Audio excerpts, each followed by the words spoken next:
Morning dear students of fourth class. So today we do the book fill of lesson 12.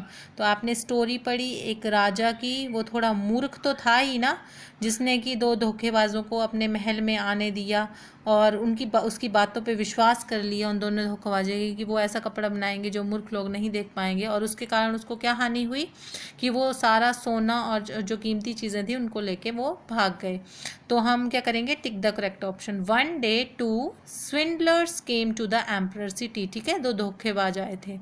They pretended to the emperor that they were weavers, कि वो बुनकर थे। The swindler asked for the finest silk and the purest gold। Silk पे टिक लगेगा।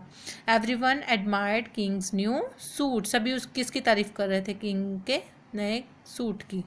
The swindlers had fled from the city with all the money. जितने भी उन्होंने पैसे इकट्ठे किए वो सबको लेके भाग गए। अब उसी तरह एक कहानी आपने सुनी होगी, ठीक है, कि एक राजा था और उसके पास क्या था, एक मूर्ख जो था बंदर था। वो उसने उसे अपनी रक्षा के लिए रखा था और उसे बहुत ही राजसी ट्रीटमेंट मिलती थी। ठीक है, कि वो आराम से कहीं भी राजा के कक्ष में घूम सकता था जहाँ पे उसके प्राइवेट सर्वेंट भी नहीं आते थे। तो एक दिन क्या हुआ कि राजा सोया हुआ था और एक जो बंदर था वो रक्षा कर रहा था, राजा को देख रहा था कि उनको कोई प्रॉब्लम ना हो। तो वहाँ पे क्या आ जाती है, अचानक एक मक्खी आ जाती है। ठीक है, कक्ष में एक मक्खी आ जाती है और वो राजा की छाती पर बैठ जाती है। तो मंकी क्या करता है कि मंकी उसे भगाने की पूरी कोशिश करता है, लेकिन वो कामयाब नहीं होता है भगाने में। ठीक है, तो बड़ी कोशिश करता है। फिर अंत में क्या करता है कि वो गुस्से में और एक्साइटमेंट में क्या करता है, वो तलवार ले लेता है और तलवार निकाल के मक्खी का पीछा करता है। ठीक है, जैसे ही वो राजा की छाती पे बैठती है तो वो अपने पूरी ताकत के साथ ज़ोर से मारता है और उससे क्या होता है, मक्खी को तो कुछ नहीं होता है, लेकिन जो राजा जो होता है उसको बहुत ज़्यादा घाव लग जाता है। तो ये स्टोरी है, ये कुछ वर्ड्स मिसिंग थे जो हमने इसमें करने हैं। ठीक है, make complete sentences by matching the columns. पहले ये पोइम है, swan swam over the sea, swim swan swim, swan swam back again, well swam swum.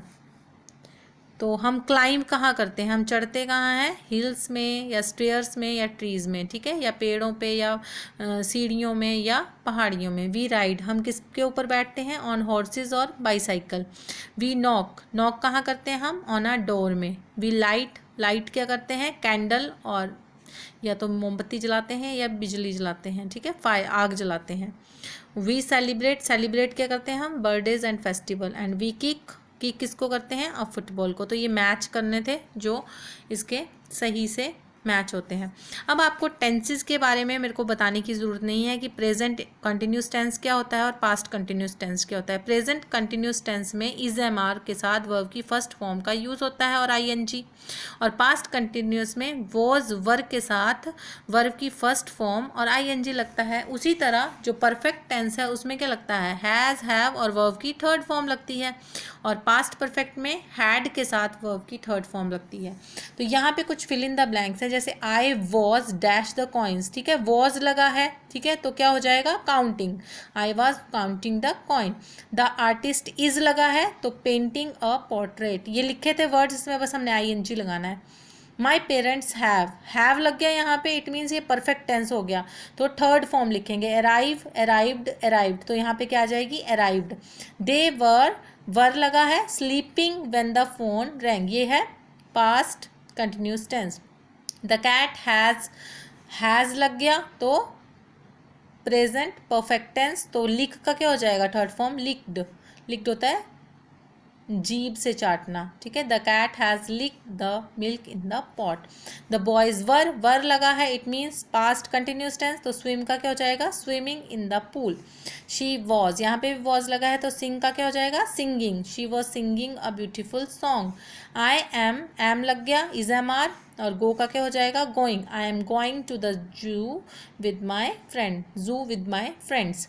I have लग गया, इट मीन्स परफेक्ट टेंस। तो प्रॉमिस का क्या हो गया, promised. I have promised mother to work hard and do well in the exam. We have, shift का क्या हो गया, shifted to a new house in Vikaspuri. तो देखो आपकी कितनी मदद मिली कि आपको टेंसेस आते हैं, इसकी वजह से आप इन फिलअप्स को आप आसानी से कर सकते हैं, खुद भी कर सकते हैं। ठीक है, बस यहाँ पे आपने देखना है कि क्या लगा है और उसके बाद आपने ये पता करना है कि वर्ब की फर्स्ट फॉर्म लगेगी, सेकंड लगेगी, थर्ड लगेगी, या वर्ब की फर्स्ट फॉर्म के साथ क्या यूज़ होगा। ठीक है, तो ये देखो ये है बेनिफिट जो आप टेंसेस जो हैं वो रोज़ करते हैं और उन्हें अच्छे से रिवाइज किया करें। अब एक write a story with the help of clues given below, give a suitable title to your story. ये स्टोरी लिखनी है आपने, कुछ हिंट्स दिए हैं। Elephant come to a lake, rabbits have their homes destroyed and rabbits injured, rabbit messenger goes to elephant king, moon god is angry with you for destroying our city, where the moon god in the lake, how do we no you can see him in the lake, salutes it, the heard moves quietly away. तो इनको use करके, इन सेंटेंसों को use करके आपने एक नई story बनानी है। ठीक है, और एक कॉपी में, अपनी कॉपी में लिखनी है कि वो आपने नई स्टोरी जो है क्या बनाई है। That's it for today. Okay, thank you and have a nice day students. Stay safe, stay healthy and eat healthy everyone.